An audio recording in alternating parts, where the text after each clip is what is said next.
Nodirbek Abdusatoroh memimpin klasemen di babak ke-8 setelah mengalahkan Farhan Makshodo dari Iran. Pecatur tuan rumah yang memiliki darah Vietnam, Nguyen Van secara mengejutkan menempati posisi kedua dengan selisih 1,5 poin dari pemuncak klasemen.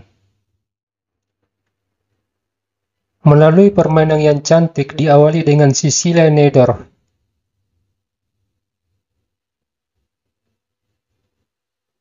Abdusatoroh memilih variasi pion H3. Langkah yang pernah dimainkan oleh Bobby Fischer dan enjin catur Alpha Zero. Farhan membalas pion E5 dan kuda ke B3, gajah E7, gajah E3, gajah E6. Abdusatoroh menempatkan menterinya di F3. Persiapan rokade ke sayap menteri. Kuda D7, pion G4, dengan ide pion G5 menyerang kuda. Farhan mengantisipasi dengan pion H6. Rokade, benteng C8, kuda ke D5, dan kuda F8. Memancing gajah ke B6. Dan jika ini terjadi, hitam bisa melakukan pukulan taktis menghilangkan kuda yang melindungi gajah. Dan bila gajah kali menteri, gajah kali pion. Menyerang menteri dan benteng di belakangnya, juga pion C2. Kita kembali. Pada posisi ini, Abdusatoroh memilih gajah D3. Kuda G6, Farhan menempatkan sepasang kudanya di sayap raja. Abdusatoroh mengalihkan bentengnya ke jalur E. Kedua bentengnya menekan di sentrum. Direspon kuda D7. Di sini Abdusatoroh melakukan langkah profilaksis dengan raja B1, menghindar dari shadowing benteng.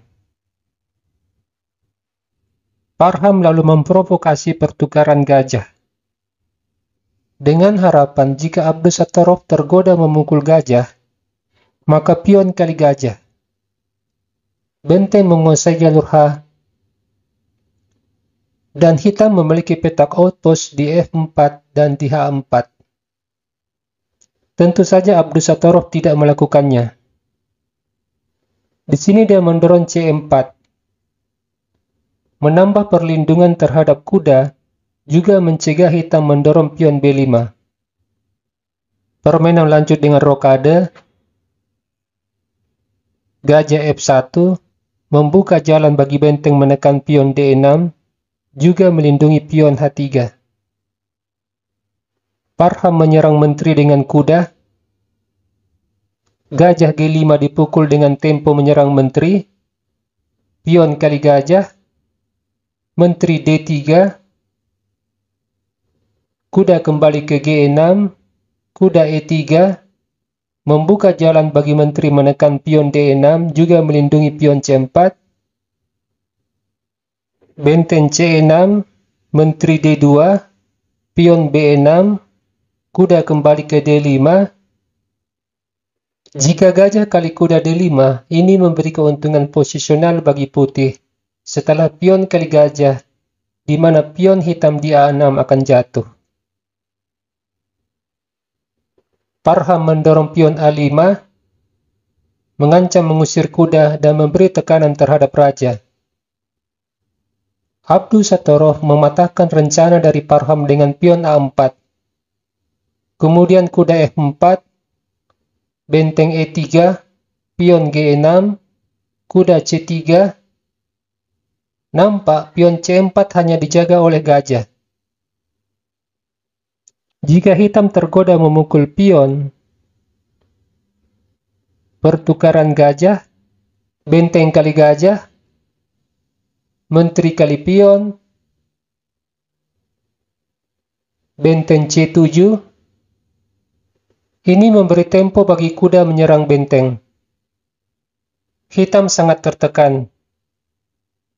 Kita kembali. Pada posisi ini, Parham melangkah kuda F6, pion F3, Raja H7, kuda D5, Raja G7, pion H4, pertukaran gajah dan kuda, pion C kali gajah, benteng mundur ke C8, pion kali G5, kuda H7. Abdus Sattoroh membawa gajahnya ke A6, berupaya mengusir benteng dari jalur C. Tetapi Parham tetap menempatkan bentengnya di jalur C. Jika benteng balik menyerang menteri, gajah B5.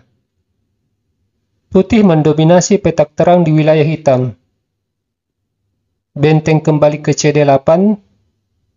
Di sini putih mulai mengambil alih jalur C dengan mengadu benteng. Kita kembali. Setelah Parham melangkah benteng C7, kita bisa melihat bagaimana kontrol gajah atas petak CD8 yang membatasi pergerakan menteri dan benteng di petak tersebut. Abdus Sattoroh memanfaatkan situasi ini dengan mengadu benteng. Benteng ditukar, menteri kali benteng, kuda kali pion G5, diikuti menteri C6, kuda G2 menyerang benteng, dan benteng dialihkan ke jalur C.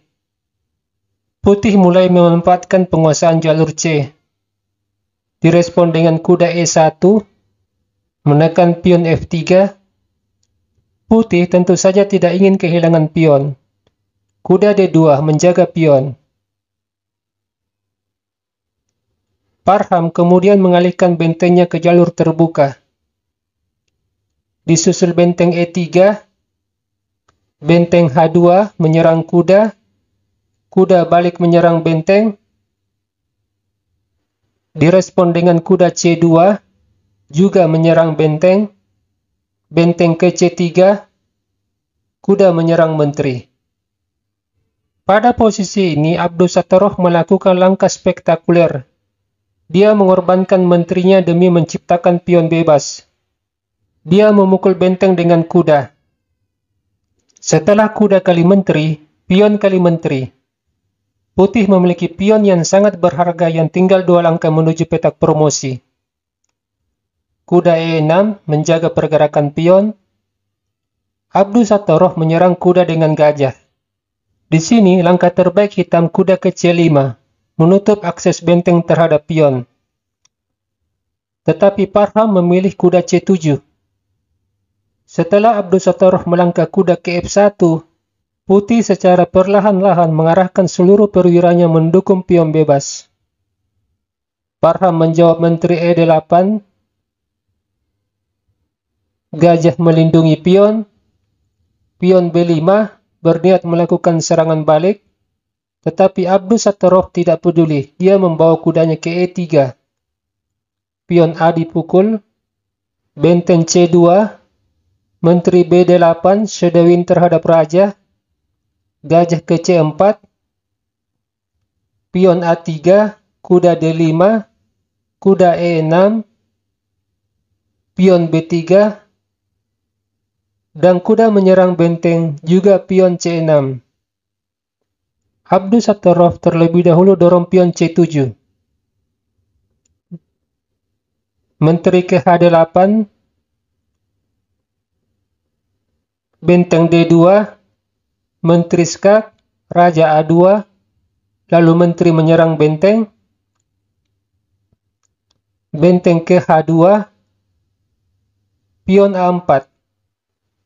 Jika menteri kembali menyerang benteng, benteng D2, menteri C1, benteng F2, menteri kembali menyerang benteng, benteng balik menyerang menteri, menteri skak, raja kali pion, kuda skak, raja naik, kuda D4, mengancam mat di A2, kita hanya perlu menggeser benteng. Raja berada dalam posisi aman. Kita kembali. Setelah Parham dorong pion A4, Abdusatoroh merespon dengan pion G5. Kuda kali pion, benteng F2, pion kali B3, gajah kali pion, kuda D2, ancaman mat di B2, benteng kali kuda, menteri kali benteng, raja kali pion, menteri skak, gajah menutup. Menarik melihat koordinasi kuda dan gajah melindungi raja dari ancaman skak abadi menteri. Parham melangkah menteri A6, raja B4, menteri skak, gajah kembali menutup, raja H7, raja C4, raja G7, disusul gajah D7, mengontrol petak promosi, menteri skak, raja B3, menteri kembali skak, raja C2, menteri kehilangan tempat untuk melakukan skak. Parham lalu membawa menterinya ke A6. Ini memberi kesempatan pion promosi jadi menteri. Parham melanjutkan perlawanan dengan menteri skak, raja B3, menteri kali pion, dan sebuah langkah cantik dari Abdusatoroh. Menteri skak. Parham menyerah, sebab raja kali menteri, kuda Royal Fork,